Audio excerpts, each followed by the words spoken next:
চাঁদের রহস্যময় পরিবেশ, তার মাটি, সেখানে মানুষের বেঁচে থাকার লড়াই এবং অক্সিজেনের উপস্থিতি নিয়ে আপনার কৌতূহল খুবই স্বাভাবিক। চাঁদ আমাদের সবচেয়ে কাছের প্রতিবেশী মহাজাগতিক বস্তু হলেও এর পরিবেশ পৃথিবীর চেয়ে সম্পূর্ণ ভিন্ন এবং চরম প্রতিকূল। তো চলুন আজকের এই ভিডিওতে চাঁদ সম্পর্কে আলোচনা করব। আজকের ভিডিওতে থাকছে চাঁদ এর স্পেসিফিক এবং চাঁদের মাটি, সেখানে অক্সিজেন কীরকম থাকে, মানুষ বাঁচবে কিনা। চলেন শুরু করা যাক আজকের ভিডিওটি। অবশ্যই চ্যানেলে যারা নতুন সাবস্ক্রাইব করে রাখবেন। চাঁদের মাটিকে বৈজ্ঞানিক ভাষায় বলা হয় লুনার রেগলিথ। পৃথিবীর মাটির সাথে এর আকাশ পাতাল তফাৎ রয়েছে। পৃথিবীর মাটিতে জৈব উপাদান, গাছপালার পচা অংশ, অণুজীব, জলীয় বাষ্প এবং বাতাসের ছোঁয়া থাকে, যা মাটিকে নরম এবং উর্বর করে। কিন্তু চাঁদে এর কোনোটাই নাই। চাঁদের মাটির প্রধান বৈশিষ্ট্যগুলো হচ্ছে, চাঁদে কোনো বায়ুমণ্ডল নেই, ফলে সেখানে কোটি কোটি বছর ধরে উল্কাপাত ঘটেছে। বড় বড় পাথরগুলো খণ্ড আকারে উল্কাতে পরিণত হয়ে সেটা ভেঙে গুঁড়া গুঁড়া হয়ে মাটি তৈরি হয়েছে। যেহেতু বাতাস এবং পানি নেই, তাই ঘর্ষণের অভাবে এই মাটির কণাগুলো মসৃণ হওয়ার সুযোগ পায়নি। এগুলোর কাচের টুকরোর মতো অত্যন্ত ধারালো এবং সূচালো হয়ে থাকে। উল্কাপাতের সময়ে প্রচণ্ড উত্তাপে চাঁদের পাথর গলে গিয়ে এক ধরনের সিলিকা বা কাঁচ তৈরি করে। চাঁদের মাটির একটা বড় অংশ জুড়েই রয়েছে এই অণুবীক্ষণিক কাচের কণা।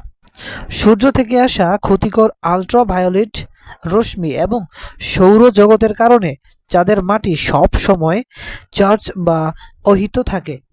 এর ফলে চাঁদের ধূলিকণাগুলো মহাকাশচারীদের স্পেসস্যুট, যন্ত্রপাতি এবং ক্যামেরা ম্যানদের লেন্সে চুম্বকের মতো আটকে যায়। এগুলো ঝেড়ে ফেলা অত্যন্ত কঠিন হয়ে পড়ে। চাঁদের মাটির রং মূলত ধূসর এবং কালচে ধূসর হয়ে থাকে। অ্যাপোলো মিশনের মহাকাশচারীরা যখন চাঁদের মাটি নিয়ে তাদের ল্যান্ডের ভেতরে এসেছিলেন, তারা জানিয়েছিলেন যে চাঁদের মাটির গন্ধ অনেকটা পোড়া বারুদের মতো।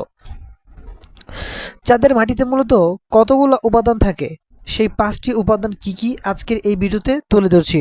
প্রথমত রয়েছে সিলিকন ডাই অক্সাইড, 2 নম্বরে রয়েছে অ্যালুমিনিয়াম অক্সাইড, 3 নম্বরে রয়েছে ক্যালসিয়াম অক্সাইড এবং 4 নম্বরে আয়রন অক্সাইড, 5 নম্বরে রয়েছে ম্যাগনেসিয়াম অক্সাইড। তাই আমরা বলতে পারি চাঁদের মাটিতে যেই সব ধরনের উপাদান রয়েছে, রাসায়নিক উপাদান গঠন, সেগুলোর মধ্যে সিলিকন, অ্যালুমিনিয়াম, ক্যালসিয়াম, আয়রন এবং ম্যাগনেসিয়াম। এখানে সিলিকন, অ্যালুমিনিয়াম, ক্যালসিয়াম এবং আয়রন পৃথিবীর সব জায়গাতেই অ্যাভেলেবেল রয়েছে, এমনকি এটি বাংলাদেশেও রয়েছে। তো প্রিয় দর্শক, জানলাম চাঁদের মাটির বৈশিষ্ট্যগুলো কি কি হতে পারে। ঠিক আছে, তো চাঁদে এইবার বলবো অক্সিজেন আছে কিনা বা সেখানে কোনো প্রাণের অস্তিত্ব পাওয়া যাবে কিনা। চাঁদে পৃথিবীর মতো কোনো বায়ুমণ্ডল নেই। সেখানে অত্যন্ত পাতলা একটি গ্যাসের স্তম্ভ আছে, যা অ্যাস্পিহার বলা হয়। এই অ্যাস্পিহারের নিয়ম এবং হিলিয়াম এবং হাইড্রোজেন গ্যাস সামান্য পরিমাণে থাকলেও শ্বাস নেওয়ার মতো কোনো মুক্ত অক্সিজেন নেই বা গ্যাস নেই। অর্থাৎ চাঁদের আকাশে শ্বাস নেওয়ার চেষ্টা করলে আপনি শূন্যতা ছাড়া কিছুই পাবেন না। অবাক করার মতো তথ্য হলো, চাঁদের বায়ুমণ্ডলে অক্সিজেন না থাকলেও চাঁদের মাটির রেলথিক প্রায় 45% অংশই হচ্ছে অক্সিজেন। তবে এই অক্সিজেন মুক্ত অবস্থায় নেই, এটি বিভিন্ন খনিজ উপাদানের, যেমন লোহা, সিলিকন, অ্যালুমিনিয়ামের সাথে রাসায়নিক বন্ধনে আবদ্ধ হয়ে অক্সাইড হিসেবে আটকে আছে। বিজ্ঞানীরা বর্তমানে এমন প্রযুক্তি তৈরি করেছেন, যেমন ইলেকট্রনিক্স বা তড়িৎ বিশ্লেষণ, যার মাধ্যমে চাঁদের মাটির এই অক্সাইড থেকে খাঁটি অক্সিজেন গ্যাস বের করে আনা সম্ভব। এবার জানবো নাসার কিছু গবেষণা কি দেখেছেন সেখানে। চাঁদের উপরের স্তরের মাটিতে যে পরিমাণ অক্সিজেন আটকে আছে, তা দিয়ে শত কোটি মানুষ লক্ষাধিক বছর অনায়াসে বেঁচে থাকতে পারবে। এছাড়াও চাঁদের উত্তর ও দক্ষিণ মেরুর দিকে অন্ধকার গর্তগুলোতে বরফ বা জমাট বাঁধা পানি রয়েছে, যা ভেঙেও অক্সিজেন ও হাইড্রোজেন তৈরি করা সম্ভব।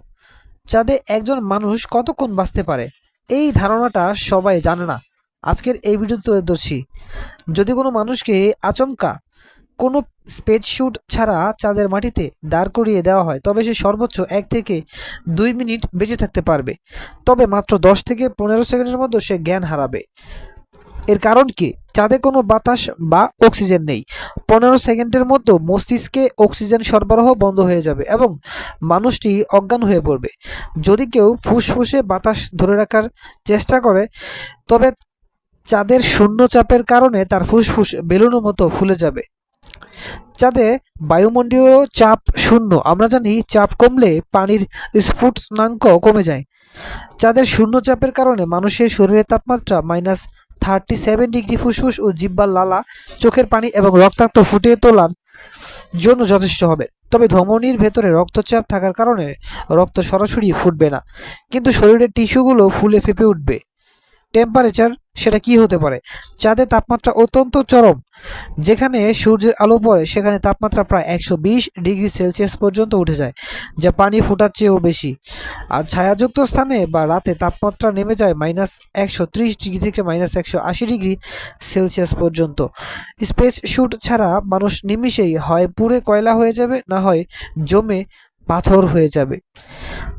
চাঁদে কোনো ওজোন স্তর বা চৌম্বক ক্ষেত্র নেই, ফলে সূর্য থেকে আসা মাত্রই আলট্রাভায়োলেটিক রশ্মি, এক্স-রে এবং মহাজাগতিক রশ্মি সরাসরি মানুষের শরীরকে ঝলসে দেবে এবং ডিএনএ ধ্বংস করে দেবে। যদি একজন মহাজাগতিক অভিযাত্রী সম্পূর্ণ কার্যকরী ও অত্যাধুনিক স্পেস স্যুট পরিধান করেন তবে তিনি চাঁদের মাটিতে 6 থেকে 8 ঘন্টা অনায়াসে বেঁচে থাকতে এবং কাজ করতে পারবেন। একটি স্পেস স্যুট মূলত একটি মিনি ক্রাফট হিসেবে ব্যবহার করা হয়। স্ট্যাটসুর ব্যাকপ্যাটে থাকা অক্সিজেন সিলিন্ডার মহাকাশচারীকে শ্বাস নিতে সাহায্য করে। চাপ নিয়ন্ত্রণ এটি মানুষের শরীরের জন্য প্রয়োজনীয় কৃত্রিম বায়ুমণ্ডলীয় চাপ বজায় রাখে। তো প্রিয় দর্শক, আজকে চাঁদ সম্পর্কে অনেক কিছুই জানলাম। তো সারসংক্ষেপে কি আছে সেটা আজকে আপনাদেরকে জানিয়ে দিই। পরিবেশে বলা যায় চাঁদ মানুষের জন্য একটি অত্যন্ত চমৎকার কিন্তু একই সাথে অত্যন্ত বিপজ্জনক এবং মরুভূমি। চাঁদের মাটি কাচের মতো ধারালো, সেখানে কোনো মুক্ত অক্সিজেন নেই এবং স্পেস স্যুট ছাড়া মানুষ সেখানে কয়েক সেকেন্ডের বেশি বাঁচতে পারবে না। তবে বিজ্ঞান থেমে নেই। আগামী দিনে মানুষ চাঁদের মাটির নিচে থাকা অক্সিজেন এবং মেরু অঞ্চলের বরফ ব্যবহার করে স্থায়ী ঘাঁটি বানানোর পরিকল্পনা করছে। হয়তো 2030 বা 2040 সালের মধ্যে মানুষ চাঁদের বুকে কৃত্রিম গম্বুজ বা কলোনি তৈরি করে সেখানে দীর্ঘদিন বেঁচে থাকার উপায় খুঁজে বের করার জন্য চেষ্টা চালিয়ে যাচ্ছে। আশা করছি আজকের ভিডিওটি আপনাদের ভালো লেগেছে। অবশ্যই লাইক, কমেন্ট এবং শেয়ার করবেন।